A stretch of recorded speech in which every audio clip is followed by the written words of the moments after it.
Nous allons dans cette vidéo aborder l'impression du grand livre des comptes généraux.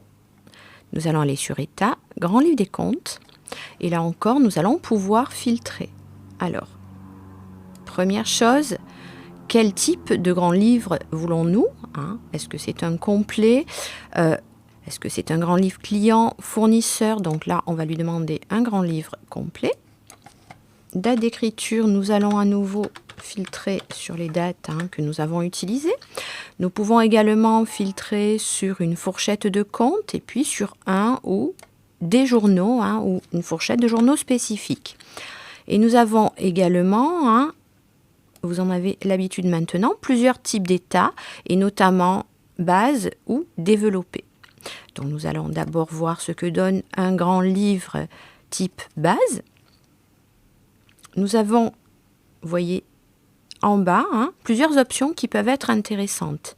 Alors, on peut lui dire, je veux les écritures, voir les écritures lettrées, ou bien je ne veux pas les voir. Ça peut être intéressant aussi, donc d'exclure les écritures lettrées. Je veux une impression des sous-totaux, je veux un regroupement des écritures. Donc plusieurs choses peuvent être pratiques, donc notamment à l'option écriture lettrée, donc ou pas d'ailleurs. Alors, on va lancer l'impression, aperçu avant impression.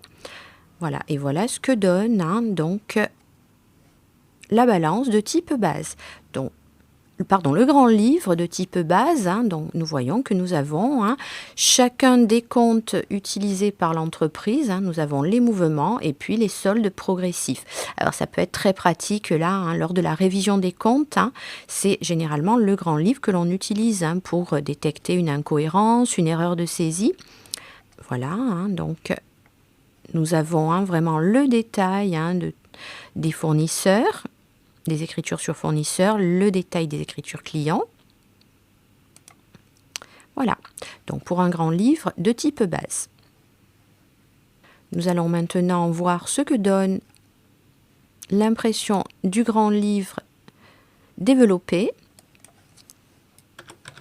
Dans type d'état, nous allons lui demander un grand livre développé. Toujours avec écriture lettrée et sous-totaux. Et nous lançons l'aperçu avant impression. Alors, nous pouvons constater qu'il nous présente dans le grand livre développé, donc en fait, l'état en paysage.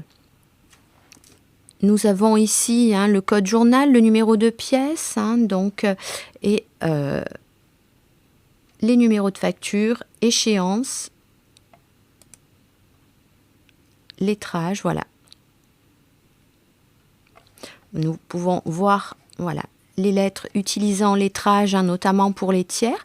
Alors, je trouve cette manière de présenter un petit peu plus aérée, peut-être plus agréable. À vous de voir quelle présentation vous préférez. Et en fonction de l'utilisation également que vous en aurez. Voilà pour l'impression du grand livre des comptes.